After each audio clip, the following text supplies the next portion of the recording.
period.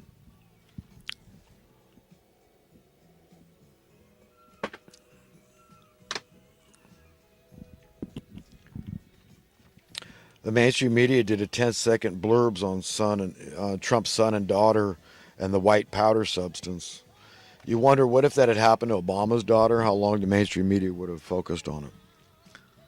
I mean, these people are getting really transparent. Their agenda, agenda driven. But of course, they never, even if they were, that's fine, but they should at least admit it.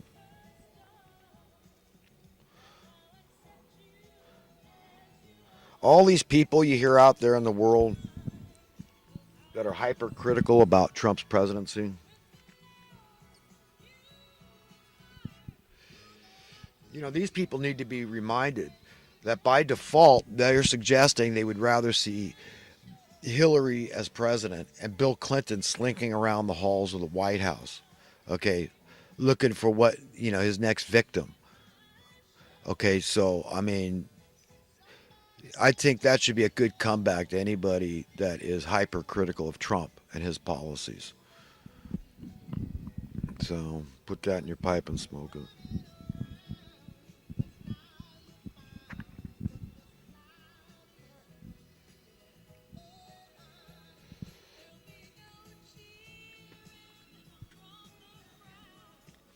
Yeah, when you get in a discussion with somebody that disagrees with you, before you start engaging in the discussion too much, first ask God for the Holy Spirit to come to you to give you the right words to say. That's what's written in the Bible. That's what we're supposed to do.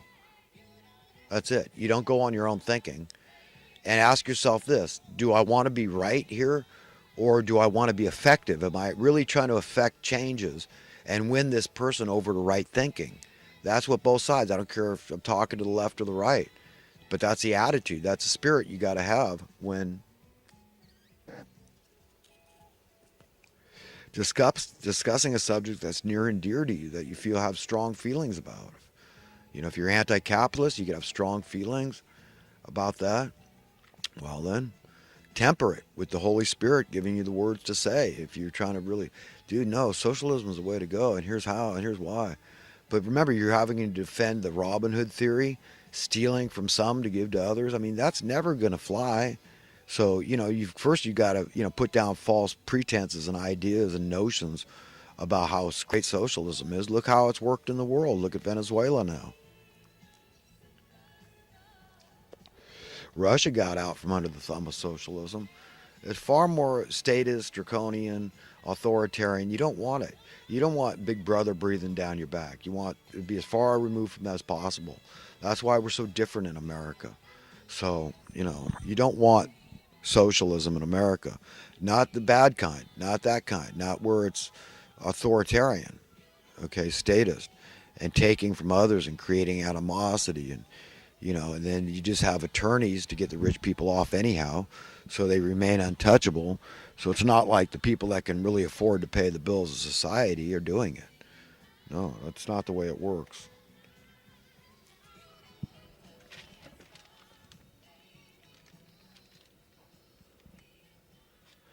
I hear, Owen Schroyer I'll pick on, but, there's other reporters too. But, I hear him just throw out this idea, about leftists. Well, he calls them liberals, just all liberals. I mean, but his own boss calls himself a liberal. So, I mean, he needs to qualify with his statement. He needs to define and make sure there's a meeting of the minds with his audience about exactly what kind of liberals he's talking about. Those that pretend, okay, to be liberals under the moniker of liberal, but if they're authoritarians, that's the opposite of liberal, okay, and that's typically what communism is, socialist. So if he's referring to fascism, I get it, but he's got to make it clear, otherwise people just don't understand. And so it becomes ineffectual. I mean, the job as a news reporter is to be an educator, a teacher, the cutting edge education and teaching. Okay? A very important job. You got a big responsibility to be true to your audience and be real and know stuff and know that, there's a big difference between a pseudo liberal and a true liberal. And you've got to make it clear and make that distinction. Otherwise, how's anybody going to understand it?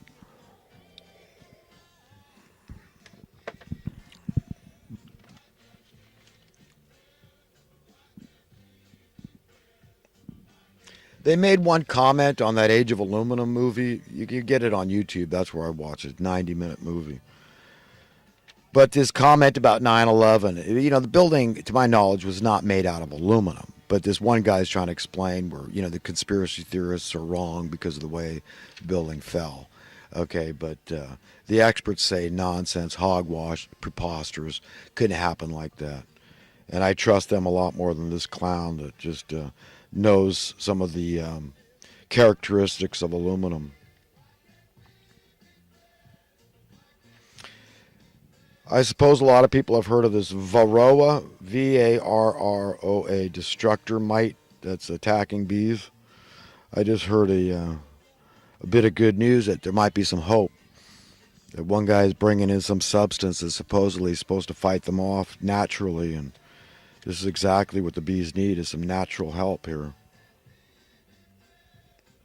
Oh, and one more thing about that shooting in Florida. Um, you know, there was a couple of students, two at least, that said no, there was definitely multiple shooters, and the shooting was going on after that one kid, Cruz kid, left the school. Of course, we all know he went to Subway and got a drink, and he ended up in Walmart and just walked. He just blended in with the crowds, as I presume, and I am presuming, that he just threw his gun into the bushes somewhere or discarded it and tried to merge with the crowd. But they had his description what he was wearing. But there could have been other people. I don't know. It's messed up. Somewhere locally here in California, a semi truck, two-trailer semi truck carrying sand, going around a corner, it looks like, and someone had parked off the side of the road with car trouble, is the story. And the truck overturned. Probably the driver was alarmed when he saw the car parked there, overcorrected. Might have been going a little too fast. And it tipped over on top of the car and crushed it entirely, of course, killing the driver of the car. The stuff that people have to live with, I tell you what, and that's all of us. These things can happen to anybody. Any one of us could have accidentally killed somebody, or killed somebody and really been sorry for it. This is ubiquitous. I'm sorry to say, but you can't separate yourself from somebody that's gone through these things. They can happen to anybody. Anybody could run over a pedestrian. Anybody could run into a bicyclist. I mean, these things happen to people. They talk about drugs and alcohol that are dangerous to drive on, this and that. But I don't hear the mainstream media ever talk about these antihistamines. And to me, driving on antihistamines is extremely dangerous because I get extremely drowsy. And but there's no warning. I mean, there might be a warning on the package, but you don't hear them talk about this. And this is over the counter, available to children probably. I don't know, could buy it. I don't know. Perhaps. Can't buy a can of paint, but they can buy that.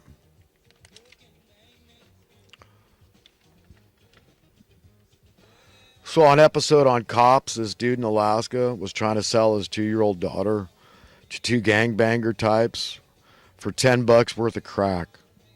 The mother of the child is homeless, so that's why she left him with this clown. And the dad is, I guess, out of jail and in a halfway house, is the story. That's humanity, folks. That's humanity. That's your brothers and sisters. That's the state of affairs on Earth in the 21st century. And we wonder about the things God's going to be angry about when he returns.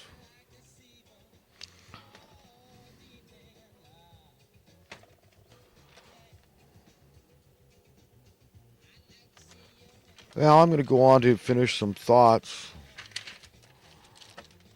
from the last 2-3 weeks. Do the current dynamics or the current paradigm of society in any way reflect the fact the reality that labor, often common and uneducated, is bar none the single greatest asset of our nation.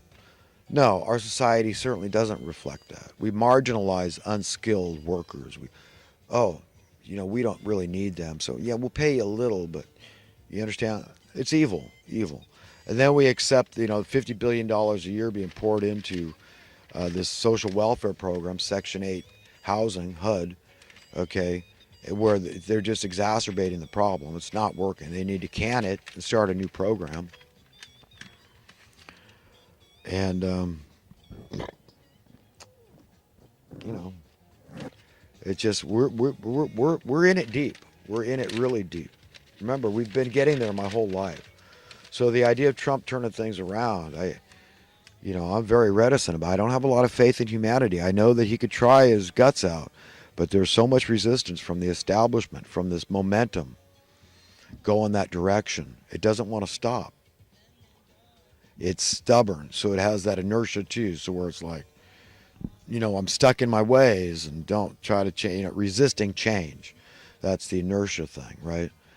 So it's got legs. That's what it's got. The system's got legs. This pyramid scheme's got legs. And the people that are on top of this pyramid scheme want to walk it out as long as they can.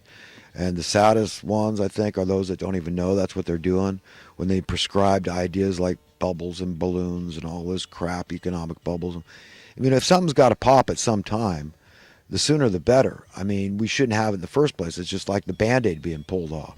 How is Zimbabwe in slow motion any better than Zimbabwe overnight? At least we can get to the bottom of this thing and say, well, let's not do this again. Where'd we F up? And let's not do that again. Let's have true capitalism. And all those that don't want to be true capitalists can get the hell out of the country because they're un-American scum. That's what I would tell them. That's it. No ifs, ands, or buts. No equivocation.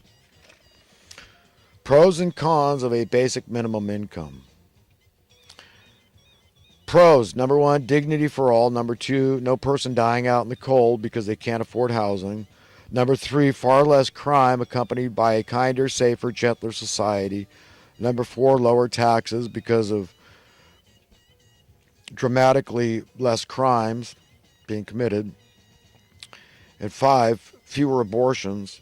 Six, it'd be good news for many sundry businesses. Business interests. It'd be good for a lot of business interests. Yeah, the more cash flow, the velocity of the currency would be greater. The cons are Satan and his unwitting minion followers are unhappy about sharing the wealth of the nation. What did you do for it? They want you to prove yourself first, this sort of mentality, sort of thinking. Well, you know what? There might have been a time in history when you could have tried to pull that thinking, maybe in 1962 before they murdered JFK. But when they took away our hopes of having sound economic policies and seeing true progress, creating a rising tide that lifted all ships and didn't leave any to be submerged, swamped, you might have an argument, but you don't have an argument anymore. No, that ship sailed. No. This is a whole different reality, a miserable ass reality. It was invented by the money masters of manipulation and misery. No person can escape the fact that no one is born free anywhere on earth. Not the rich, not the poor, nor the in-between escapes being born between a rock and a hard spot. Primarily because of the struggle between the power of conscience and the power of the world, namely money. This will remain our human paradigm as long as we collectively and individually tolerate the mandated imposition by law that you must pay this tax we refer euphemistically, innocuously to as a cost of living.